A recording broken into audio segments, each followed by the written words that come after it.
I'm Adam Watson. I'm Trinity Watson. This is the Dark Center Mafia Power Hour. Today we're going to be taking a look at the Future Shock Free Comic Book Day edition. We're going to be taking a look at a couple of Free Comic Book Day comics this week just because Free Comic Book Day is on May 2nd, so why not?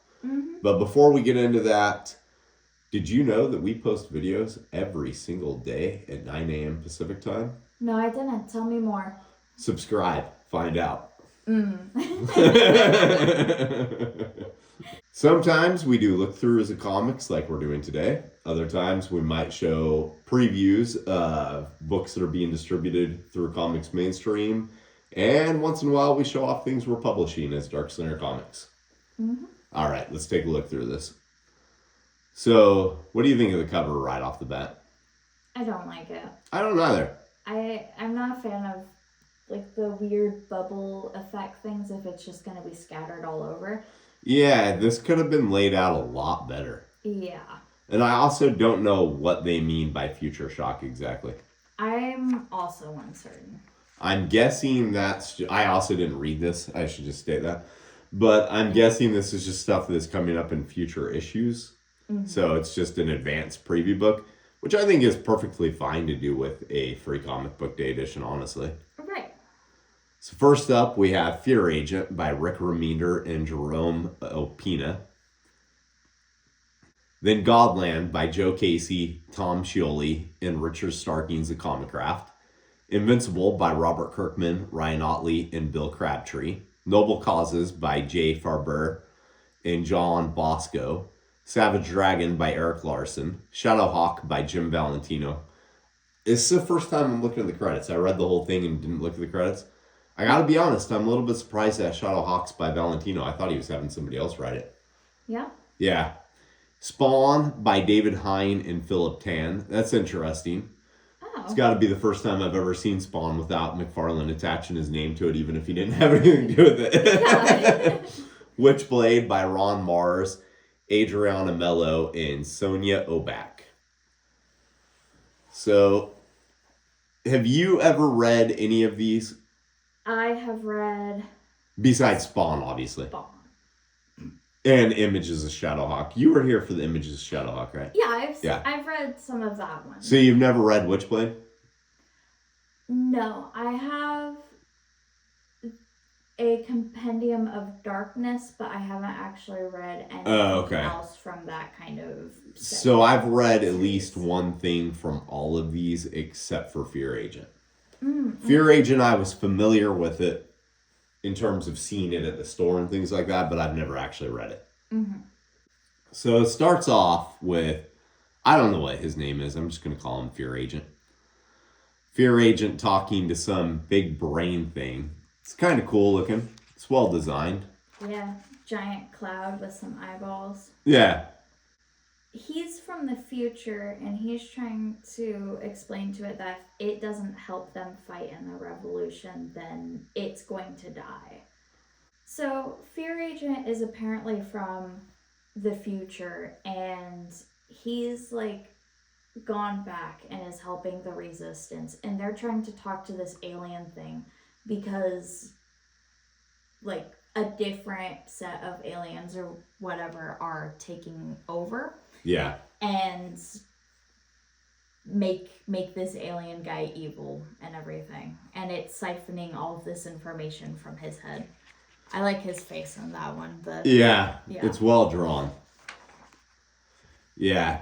Unfortunately for him, when the brain reads his thoughts, it discovers he is from the future. And the future is one that he murders the brain thing in. So it's a good twist. Yeah. Would this be a comic you check out? I'd at least give it a try. I really wish that maybe they just cut out one comic from this and added a couple more pages. I could see that. I don't like the only having 4 pages. Yeah. Yeah. I think it's a little bit too short for a preview too. Yeah. Yeah. I agree with that. They could have either done 2 preview books or maybe made... You don't have to do a specific length, maybe do a little bit more, right? But for all I know, Image might have actually had 2 out this year. Sometimes the companies do issue more than one. Mm-hmm. I think overall this was actually had a little bit more of an interesting twist in the last page than what I was expecting. Yeah. And I know Rick Remender is usually a pretty good writer.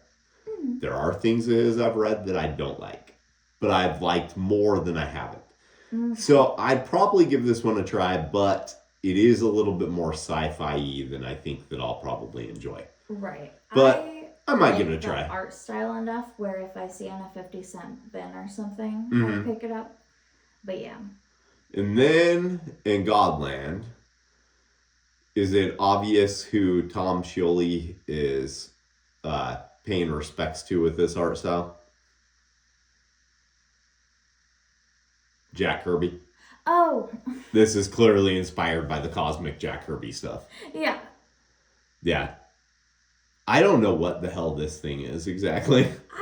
I love no it. Idea. I've read at least one trade paperback of Godland, but it was years ago, and I don't remember what this weird thing is exactly. I wish it was in more of the pages, because yeah.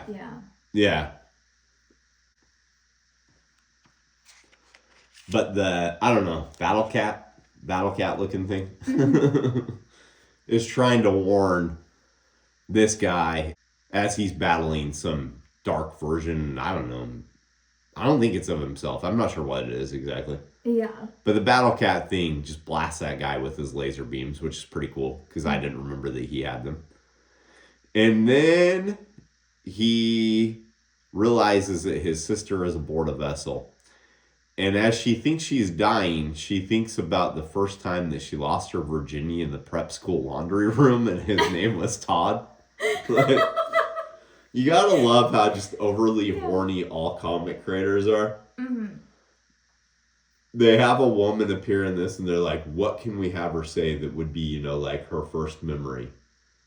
Losing her virginity to Todd in the laundry room. Like, oh my god. They could have put anything there, and that's what they put. Literally, it's like the least, like, the worst thing you could have done. Right?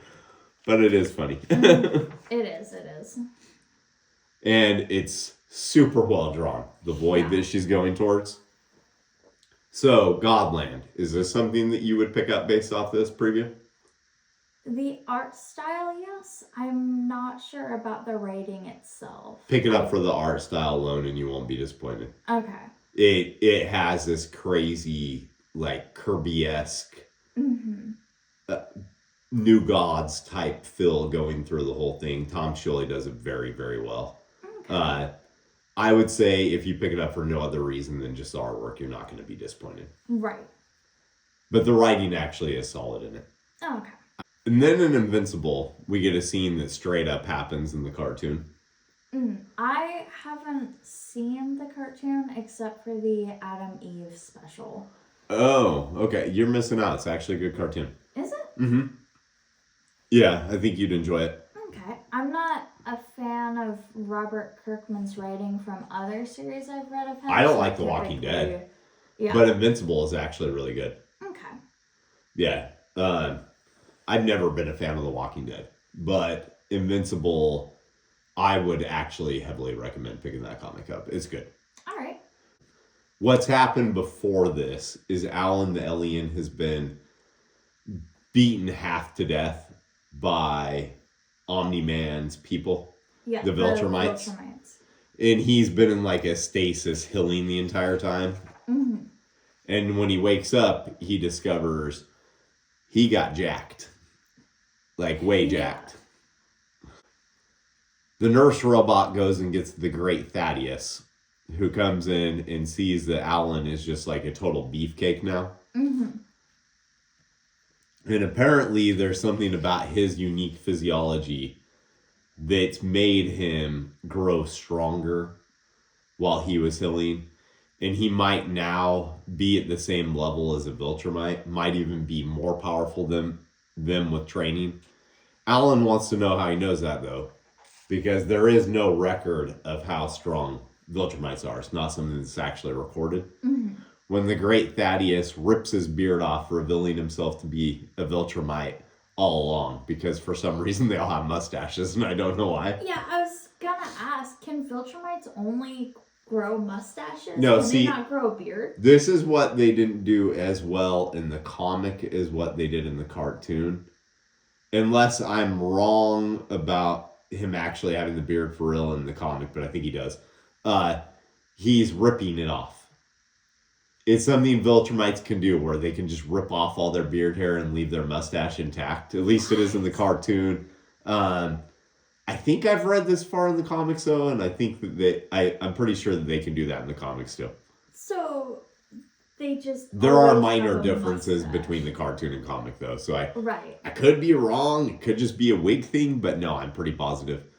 In the cartoon, they leave no doubt that he's ripping it off. You see him grab it and rip it off. This, he's just holding it, so I don't think it's quite as effective. They should have had like a smaller inset panel of him grabbing it and then him ripping it off. Right. But now Alan knows his secret, that he is a Viltrumite. And now he has hope, because he's heard tales of Invincible, and it turns out there's another Viltrumite out there who thinks like he does. Mm-hmm. And then, in Noble Causes, I've read issues of this, but it's been like 20 years. So I don't know why the superhero went bad in this. But I know Noble Causes is about like a family of superheroes, or at least that's what I recall. Oh, okay. So for some reason, he's going on a rampage. No idea why. And a police officer asks him if he's really so far gone that he can hit a cop. I like his response. He just tosses him to the ground. Honestly, same. It doesn't look like he even hurts him, though. Mm-hmm. He just knocks him to the ground. Oh, I forgot to ask. Based off that preview, would you check out more Invincible? I would. Yeah. Yeah. Obviously, I would. I've read quite a bit of it. Mm-hmm. I just need to get the rest of it. Yeah. I have no idea who the characters are, but I'm intrigued by this race of aliens that can only have mustaches for whatever reason. It's their look. Yeah. I don't know why. So, just as he's getting ready to go on a rampage, the son and daughters of... I hate that phrasing. Why? It's so awkward. Like, just be like the children of... Okay, well, it like, said son and daughters. Mm-hmm. So the children of the most notorious supervillain show up to aid the cops against the most popular superhero there is in this world. Yeah. Based off this, would you read this? No. No? It wasn't a strong enough hook. I didn't understand I could what see was that. happening clearly enough. I had some basis, because even though it's been like 20 years since I read the first couple issues or whatever, I have read some of it. Mm-hmm. I would say the writing is actually quite solid in it, though. Okay. So give it a try. If you find it in the 50-cent bins, you might actually like it. Right. And then Savage Dragon. I would tell you what's going on at this time point in Savage Dragon, but I don't have a clue. I've never read an issue of Savage Dragon ever. I think I've read one. Yeah. Maybe I've read a couple. I don't know. Mm-hmm. I think it's only ever been one, though. Yeah. Yeah. I know for a fact I've read at least one. I should say it that way. So, Savage Dragon is driving along with a girl who at first I thought was supposed to be Death from Sandman. Yeah. That, she really does look like Death. Yeah. And she's coming on like strong because, like I said before, comic creators are very horny people. Yeah, trying to take advantage of his disappeared wife and his grief. Apparently his wife has left him, or she just disappeared. I'm not really sure which. Yeah, so that gives this girl permission to sexually assault Savage Dragon? Well, he starts allowing it to happen. Yeah. And when he does, she all of a sudden just clobbers him with her super scroll powers. Mm-hmm. Which I do like this drawing. Yeah, it's how his limbs are everywhere. Yeah, it's a very good splash. It's very effective. He did a good job with that. Mm-hmm. So after she pummels him through the trees, she goes running after him, and she is just such a super scroll with the way she looks. Yeah. I know she doesn't have a flame hand, but those are the Thing's hands. So, Mm-hmm. And then it turns out, I think at least, that she's whooping his ass because she is his wife and she was testing him to see if he would cheat on her. Yeah. Which, if so, divorce her. She's crazy. She's absolutely not. She disappears for 3 months and then comes at you with a test of your faithfulness. But again, I don't know what's happened in Savage Dragon before this. Yeah. I do know out of all the original Founding Image comics, though, it's often credited as the only one that has a real plot. Okay, yeah. Yeah, like this guy, I think at least, is actually the son of the Savage Dragon that you know from the first issue. Oh. The original Savage Dragon has died, I believe, by this point. Oh. Yeah, and his son has taken over as the Savage Dragon. Yeah, because so like it's a legacy series. It's been going on since what, 1993? Yeah. And he actually has time movement continuity in it. Oh. It's not a thing where you have to believe Spider-Man can fight 12 villains in the same day. Yeah. He actually has time moving in it, which I do think is a cool part of it. Mm-hmm. But overall, it's just not a comic that intrigues me that much. Yeah. So is this one you pick up based off this preview? No. Me neither. It was slightly more enjoyable than what I thought it was going to be. Right. But not enough to make me actually want to go check it out. Mm. And then the Shadowhawk issue that I'm surprised Valentina wrote, because this doesn't read at all like I'd expect based off the old Shadowhawk where he's breaking backs and shit. Yeah, when we read that other Shadowhawk issue, I wasn't expecting this. And also, that Shadowhawk issue wasn't written by him. Right, but I don't know, I'm expecting something along the lines of breaking backs and shit. Yeah. Yeah. And I hate the art on his helmet, how they did the metal and... I can see that. This may be a different Shadowhawk, though. Because I think he's a legacy character, too. I don't know that much about Shadowhawk either, but I'm pretty sure there have been various people who have held the mantle. Mm-hmm. So he sees somebody trying to break into a car in broad daylight, goes to jump on her, and I'm guessing she has a force field? Yeah. Is that what this is? Yeah. Because he talks about the streetlight. So first I thought she was just silhouetted by the streetlight. So does he miss as he's jumping towards her, or does she have a force field? She has a force field that he's bouncing off of. Okay, so that is what I was supposed to read it as. All right. And all right. It is ultimately what I decided I was reading. Yeah, she calls it her rebound powers, or she calls herself rebound. Oh, that's why she's called Rebound. Okay. Yeah, so she has a little chat with him. She convinces him she owns this car, and he helps her open the door because apparently the Shadowhawk armor is so advanced that it's just living metal. I didn't know that either. I also had no idea. Yeah, I know it seemed like he had some sort of superpowers in the images of Shadowhawk we read. But I don't know exactly what his power set is. I always just thought he was just like a street level vigilante. Yeah. But apparently not, because he can pick car doors with no problem. So whoever he is, I'm going to guess he's a guy that's like her age, because now he starts hitting on her. Tells her his real name is Eddie. Rookie mistake. Asks for her number. And she gives him a number that spells "get lost," which I do think is pretty funny. And then an angry guy comes running out, and it turns out that he helped her steal that guy's car. I do like that twist. I think it's a nice twist. Yeah. Would you read Shadowhawk based off this one? This one, the art style and the writing in this was in the too coloring weak for me. The coloring specifically is far too weak for me. I could not get invested in this. Yeah, me neither. It didn't interest me. Maybe if you're somebody who's followed Shadowhawk from the beginning, you might have a different experience with it. But as far as like trying to get you to pick it up as part of a preview thing, yeah, I don't think it really works out well. Yeah.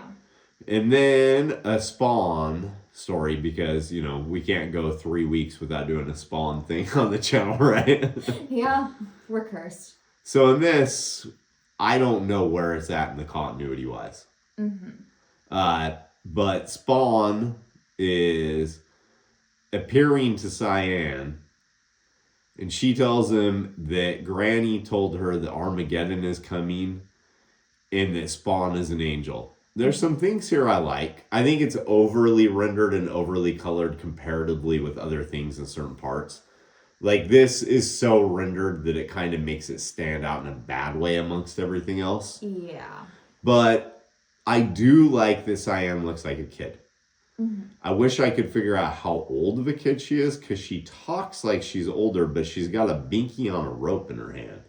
Yeah, which is a really strange detail. And I don't know if time has really moved on in the Spawn universe. So I don't know if Cyan's still like a 3 or 4 or 5-year-old or what. Yeah, she talks very well for a 3 or 4 or 5-year-old. She talks like a kid who probably wouldn't still have a pacifier. Yeah. Yeah, whatever the case, she tells him that he's an angel. And he informs her that he's a monster. And to show her that, he decides to unleash 1 billion bugs on her? Yeah, it goes absolutely oogie boogie on her. Yeah, what the hell? And she looks way older right here, by the way. Yeah. So I like the consistency of how she's drawn in the first page, but it didn't last page to page. The bugs are cool. They're well drawn. Yeah, but why is he unleashing them on a little kid? A little kid who's the daughter of his widow. Yeah. Like, what? Why would he be doing this to Cyan? It makes no sense. I think Al Simmons is just a dick. That could be. But she's convinced that they're only bugs. Yeah. And tells him that. Screams that he's not a monster. He's Al Simmons. And then he rewards her by pulling her out of the bugs but not getting rid of them. Like a dick. And then Cyan states they're only bugs. So... yeah, like bugs can't seriously wound, hurt, and kill you. Right. I know I said that whole thing about McFarlane not being attached to this before, right? And I've always wanted to see what Spawn could be if a writer was just turned loose without McFarlane's input, right? And then I read this and I'm like, can you just bring Todd back? Yeah. I would prefer his goofy ass, nonsensical mafia guys blowing up, overkill, blasting through doors no matter how dumb he's designed. Yeah. Than this weird shit where Spawn is abusing Cyan by unleashing all these bugs on her. Like, this would not be the reaction she'd have after having that happen to her. No. And why is he testing a little child? I don't know. I don't know. This might make more sense if we read the issues that are around this. Also, why does she have a Vulcan ear right there? I don't know. I'm sure it's something else, like her blanket or something, but I don't know what it's supposed to be. Whatever case, I'm not going to ask you if you read Spawn based off this, because obviously we'll be taking a look at more Spawn in the future. Yeah. But what about this era of Spawn particularly? Like, if you could go get the trade paperback that had this storyline in it, would you be interested in it? Honestly, no. Like, he's just picking on a little girl that's, like, the daughter of his widow and everything. Like, that's so mean-spirited and awful. Yeah, I thought he had kind of like a fatherly instinct for her. Right. But instead he's coating her in bugs and... yeah, infesting just so her that she'll admit he's Al Simmons. It's such a fucking weird short to put in here. Yeah, so based off of this, I would not pick up any Spawn around this point because I don't want to read a super mean-spirited Spawn. Yeah. Yeah. Yeah, I can see that. It's not something that interests me either. So then in Witchblade, we get Sarah chasing down what has to be one of the weirdest drawn perps. Like, yeah. Everything else about the artwork in this Witchblade short is well done. Really need to take a little bit more time with the guy who's running away from her, though. He's well done here. But what the fuck happened there? And as she's running, she explains to the reader everything they might want to know about Witchblade, because this particular story by Ron Mars was a new jumping on point if you had never read Witchblade before. Mm-hmm. So they gotta fill you in on the things really quick. The Witchblade is the offspring of the dark and the light. Literally the offspring of the darkness and the Angelus. Yeah. And it's meant to maintain the balance between the two. And when she had the Witchblade, she could have just taken this guy down like nothing. And as she's saying all this, you think, okay, she's the one transforming into the Witchblade, right? Mm-hmm. But the page flip shows that she is not Witchblade anymore. This girl who kind of looks like Magic is. Yeah, To be fair, there's only so many ways to draw a blonde 19-year-old with mystical things on her in a comic in this art style, right? True. But she does look a lot like Magic. Yeah. Yeah, so I own this trade paperback, but I haven't read it yet. Mm-hmm. I actually am a little bit more interested in finally sitting down and reading it after this. I like a lot of Top Cow stuff, even when it's goofy and stupid. This one wasn't goofy or stupid. It actually did fill you in on things that you may not know, which is what you want in a preview book. Something that all of the rest of these are lacking in. Yeah, none of the rest of them gave any form of information. Yeah, everything else just assumes you know what's going on at this time. Mm-hmm. Yeah, so based off this preview, would this era of Witchblade be something you'd read, or Witchblade in general, I guess? I'd pick it up. I like the art style a lot, and the how they present everything is intriguing enough to be like, okay, I want to figure out what's happening here. Right.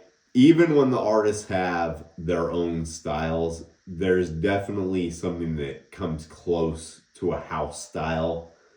With Darkness, Witchblade, any of those characters, the Angelus, is like, you might think of Michael Turner when you think of Witchblade, but at the same time, you know, like Turner was learning from Mark Silvestri, and Silvestri's art is what they all, I want to say ape, right? But it's what influences everything that comes out of Top Cow in this particular like universe. I know that they do things like Sunstone that doesn't use this art style, but I'm talking like, you know, specifically Magdalena, Witchblade, all that, right? Right. And yeah, I'll be checking that out at some point. Like, I enjoyed. It's funny seeing a flip phone out on the back of this. Yeah. It tells you how old this free comic book day edition is. So overall, not bad in terms of a preview book. Right. It's definitely very far from the worst preview book we've ever looked at. Yeah. I would say, though, that it helped that I had familiarity with the majority of the titles. Right. As, even though I haven't read Fear Agent, Alan has told me things about it before. And, you know, I had some familiarity. I read a couple of issues of Noble Causes. So you have more of like a, you're new to these characters feeling than what I do, right? Right. Yeah, so maybe this one is made more to hook lapsed readers than it is to get new readers. Which does kind of make sense in a way. Yeah, they should have chosen a better issue of Spawn to do that with, though. They should have, and they should have put a better cover on this thing. Yeah, this design is ugly. Yeah. They should have had one of the artists that appear in here do a group image that just had all these characters on it. Yeah. That would have been a lot cooler. Yeah, like the Dark Horse pinup book we took a look at a while ago. Yeah, it's kind of what this feels like more than anything. Is Image wanted to release a free comic book day edition, but they did not want to put a dime into it that they didn't have to. Yeah. So just do a really quick, easy graphic design work for the cover, cut up 4 pages out of issues that are coming out within the next 6 months or whatever, and bam, call it a day, right? Right. Yeah. You got anything else? Stop pinching pennies. Pay artists more for covers. All right, you got anything else besides that? Nope. Let's go make some comics. We didn't create the comics that were featured in today's episode, but we did create these. Check out Ghost Assassin in the Cards and the Chihuahua Who Flew Away mini comic, both of which were written by me. The Chihuahua Who Flew Away was illustrated by me.